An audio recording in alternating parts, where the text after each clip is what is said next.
I think I actually heard Jay-Z say it best where he says, when you go and speak to someone about, your endeavors, what you're working on, because they don't understand it, they're going to project their fear onto you. That's them being fearful of what you are about to do, because to them, it's a risk that they would never, ever take in their life. So here you are asking someone who has no concept about what you're doing, never actually took a risk in their life, never even walked the journey that you're on for a day. They have no idea how you got to where you are or what you've been through to get to where you are. Their immediate response is going to be based on what they would do. You can't ask somebody what they would do about your life. You have two different lives. So that's my short answer. Good day, everybody. How's everyone doing today? I am actually a little bit on the tired side. I was supposed to go to the Tamron Hall show today, and I was actually really excited about it because Little Duval was supposed to be the guest on the show. But I'm really tired. So I was actually on my way there. I was driving. There was so much traffic. I was falling asleep, and about 25 minutes into the drive, I actually decided to turn around, especially seeing that I had another hour and 10 minutes to go. And then I had to figure out parking situation. I was a little on the late side. So I kind of said, not worth it. It's not like I'm the guest on the show. So as much as it's something that I would like to have gone to, I could pass on that versus falling asleep on the road. But that little clip that I showed you guys at the beginning is Shar. For those who have not seen my couple of announcements, she is a life coach that I have worked with in 2020 during the pandemic, during the worst part of the pandemic, let's say that. And I'm going to have her on my live stream on Monday morning to just talk a little bit about what life coaching is all about and to answer some of y'all questions, which I think is going to be dope. Now, on to the thing that y'all came onto this stream for, which was my Challenge Ride or Dies episode 4 recap. I'm going to keep saying this. The challenge is back. The challenge is back because, as I've said in my previous 3 videos, I've been bored the last several seasons with the challenge. I've still stayed in it because I have such a love for the show. I've been following it for so long. But when they stuck with this agents theme and also got a lot of people that were more about the game and the seriousness of the game rather than people that were fun and had personalities, it was starting to get really dry. But now they got a good blend. They brought some of our old legends back. They brought some new energy, and new energy that's actually good. They have good personalities that suit the challenge, all that good stuff. So let's jump right in here. The end of last episode showed that TJ was saying he's feeling friendly again, which meant, I think, the last veteran pair, as far as I remember, that is supposed to come on this season. They entered in, and it was Darrell and Veronica.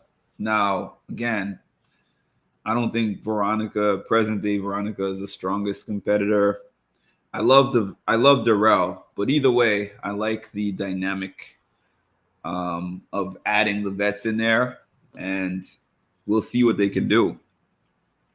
The thing about veterans, y'all, that I started to realize, I'm in my mid-30s. The thing is, when I used to play sports and do different things, I would just depend solely on athleticism.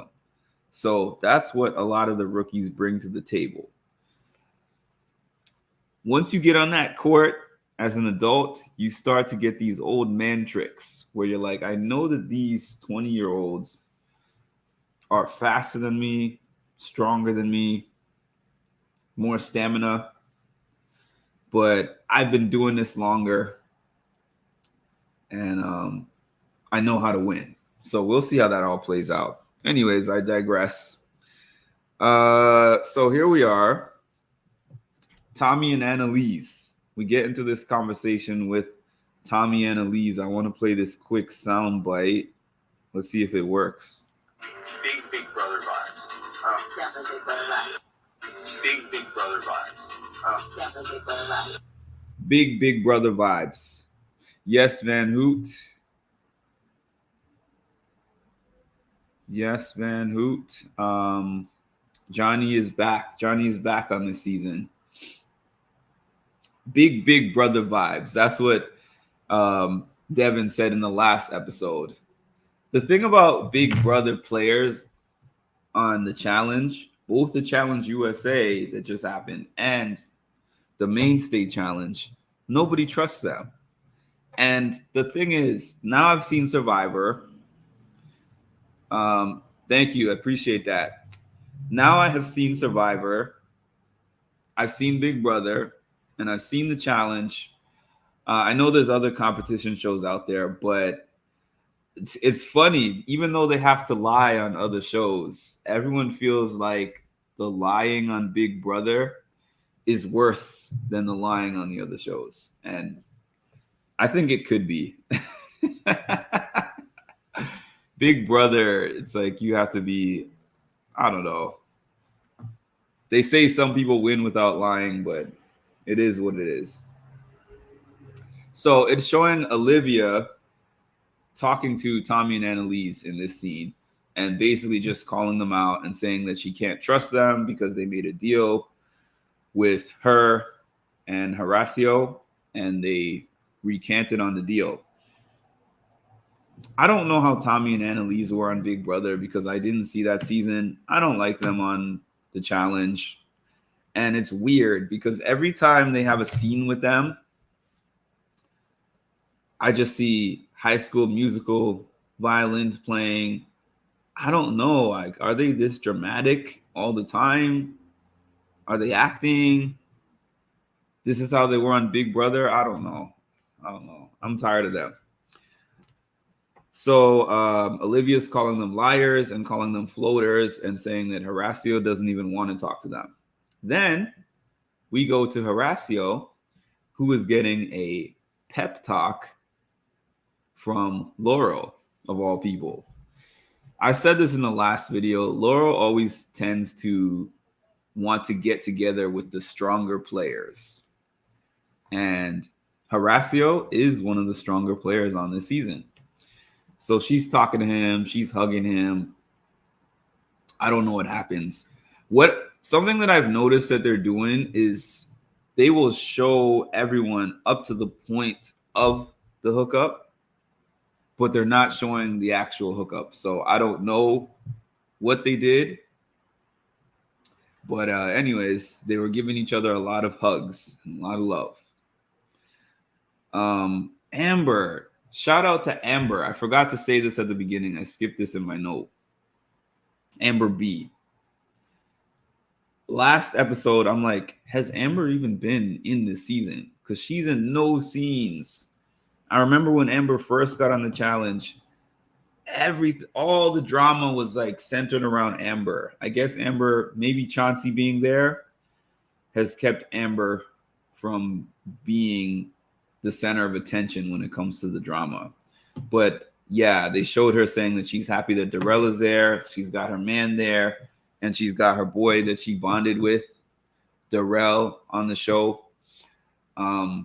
Wes said at one point, he's not on this season, but he said at one point, once you partner with somebody on the challenge, you're forever bonded with them in some way. So I guess they still have that bond and friendship going. So, yeah, I think Laurel is kind of manipulative. I do.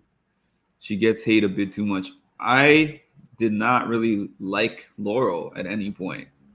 At any point in her prime years, I did not like Laurel, but I'm so happy that she's back.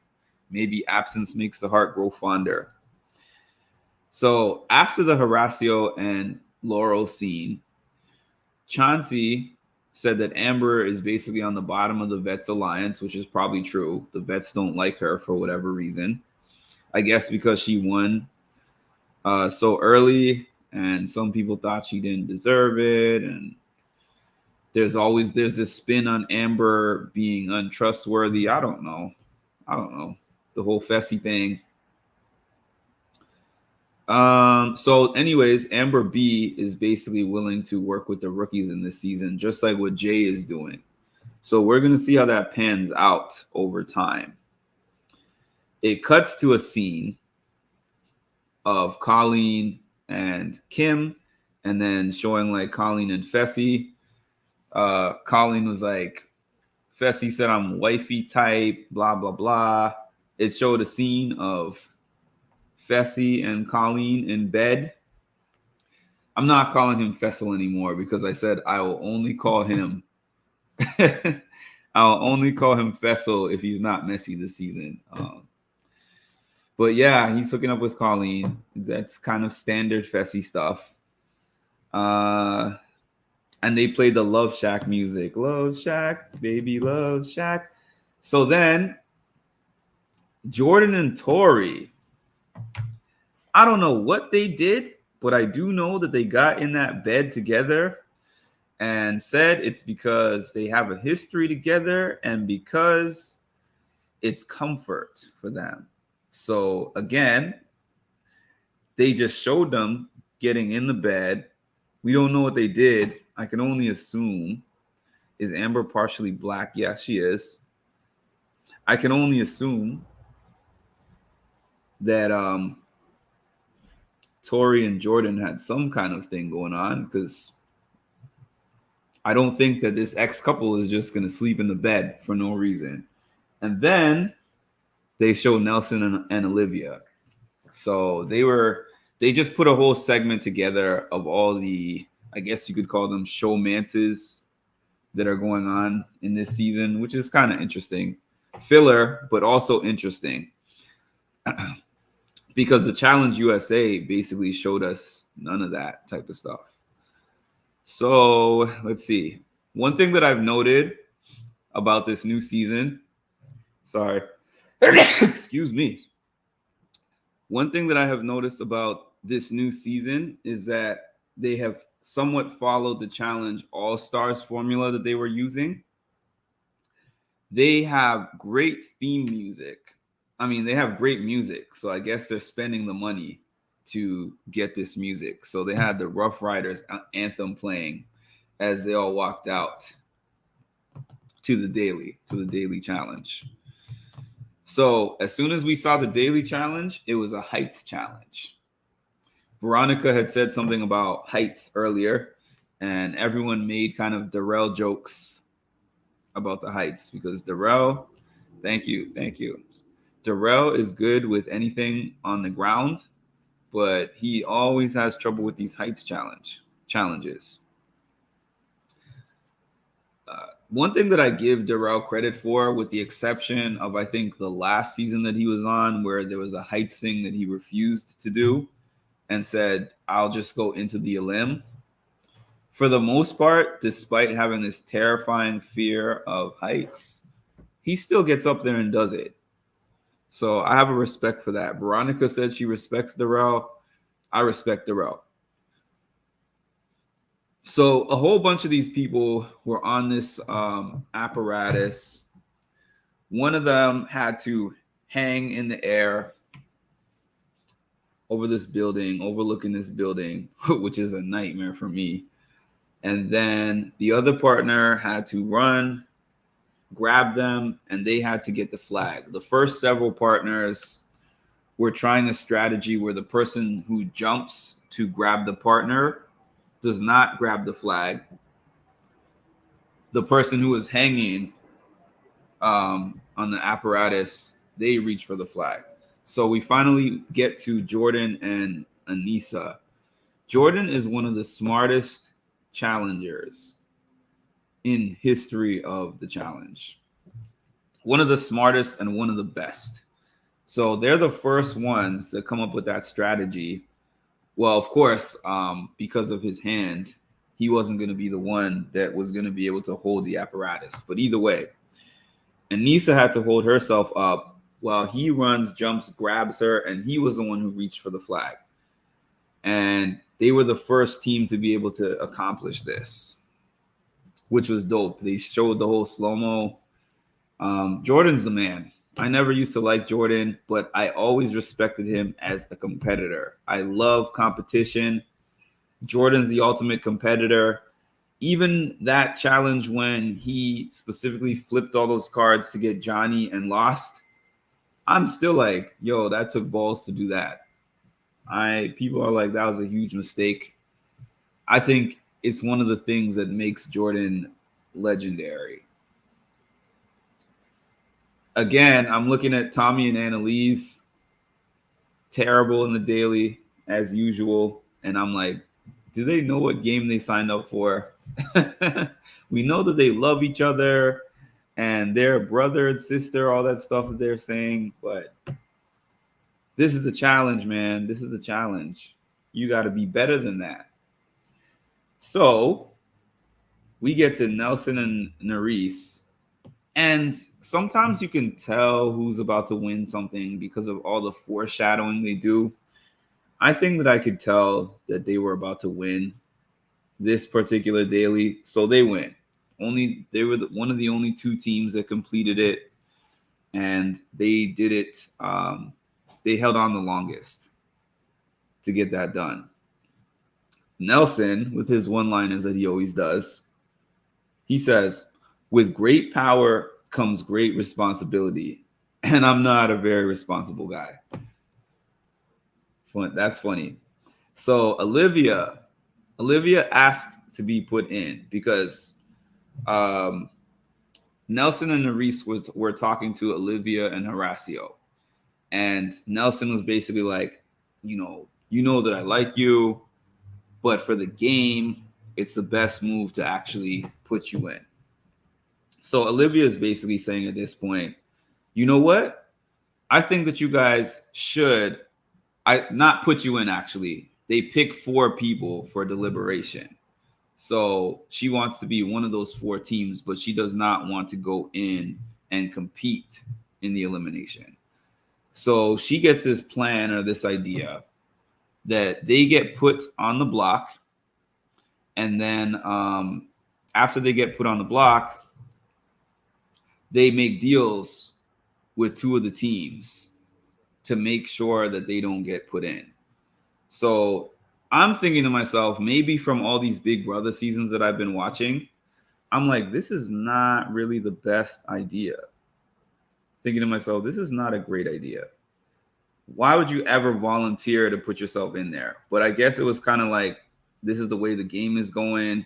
This is the way to reduce our threat level. And not to have people think that Nelson is in cahoots with Olivia because of the fact that they've hooked up.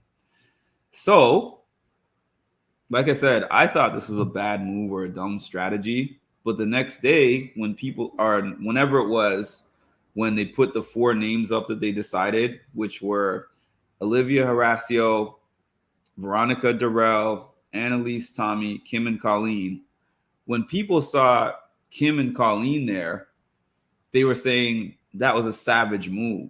So I guess they were unaware. They were not onto that move. Johnny, who is to me probably the most savage challenger of all time, called that a savage move. So they really tricked them. Olivia did a good acting job there.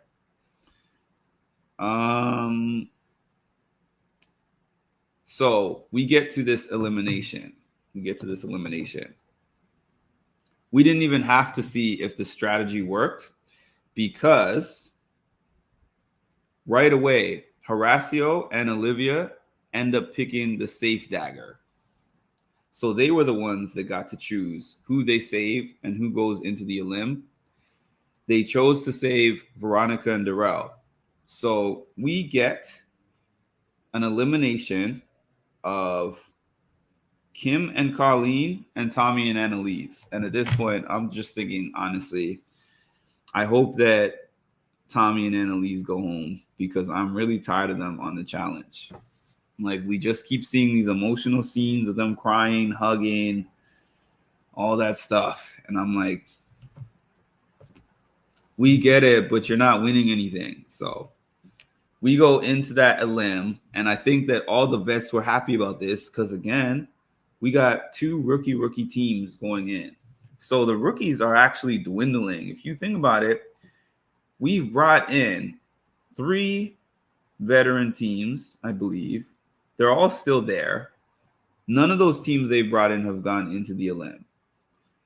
We had the vets that were already there. Last week, they just got rid of one of the strongest rookie pairs, Johnny and Raven. Appreciate that about the StreamYard. And talk to you later, Van Hoot. Yeah, so this was best case scenario for all the vets. I know they were all happy about this. Even though I know Tommy and Annalise are a threat in terms of being untrustworthy, but they weren't actually a threat in terms of game. I think this was just like the easiest, safest move to really make. And Kim and Colleen win this rather easily. Tommy has an embarrassing showing. He can't even pick his partner up in this elimination. He's just trying. He's pulling the rope, and he's like, what can I do? What can I do? How do I do this? And everyone's trying to give him advice. They're telling him squat. They're telling him how he should have his hands on the rope. And I'm just like, oh, man, please don't come back. Please don't come back. So they lose badly. But then TJ actually gives, Tommy is crying and Annalise is crying. And then TJ, instead of being like, you suck, don't come back, he was like, you know what? When you cry, when you lose, it shows that it means something. And he was like, I appreciate that. And he said, I hope to see y'all back. And I'm like, great. If TJ tells somebody, I hope to see you back, it means it's pretty much an invitation. It's not a guarantee that they would want to come back, but it's a door open that TJ would like for them to come back. And I guess TJ feels that way probably because many people have come on the challenge in recent years that might have the skills, they might have the talent, they might have the game, but they're not really in it to win. So I know that that's probably why he appreciated the fact that Tommy was crying, even though he sucked. But I don't appreciate that. I don't appreciate that. I mean, I appreciate people who care about the game. Don't get me wrong. Don't get me wrong. I like somebody who really, really cares when they lose. And we've seen some epic eliminations where people cry. The thing is, the eliminations that actually tug at my heartstrings are the ones where the competition is hard. Like, both parties are going at it and it's close. And one of them just outlasts the other one or figures something out. And it was dramatic and it was difficult. This one was a walkover. Where we are crediting somebody for being devastatingly sad, for losing something where basically didn't put up a fight. I mean, he didn't quit, but he lost brutally. And I don't dislike Tommy and Annalise as people, even though I don't know them aside from this season of the show. But hit the road, Jack, and don't you come back no more, no more, no more, no more. Yeah, I'm prepared for them not to be back. So this is a pretty good episode. I'm interested in seeing, honestly, the Jordan and Tori drama that is going to come. If you guys have seen all the different previews and stuff, we see that Jordan was hanging around somebody who was not Tori at some point in the season, and they get into it about that. So I'm looking forward to that. I didn't really like this elimination. It was pretty boring, but you're not going to have a big headliner type of a limb every single season. I mean, every single episode of the season. So it was a good episode. I enjoyed it. And thanks for tuning in. And I got one more thing to say. Get sexy, get ready. Good sides, bad sides. You gotta go here, kind of hold me back. It worked! What's 8 times 9? All right, y'all. Talk to you later.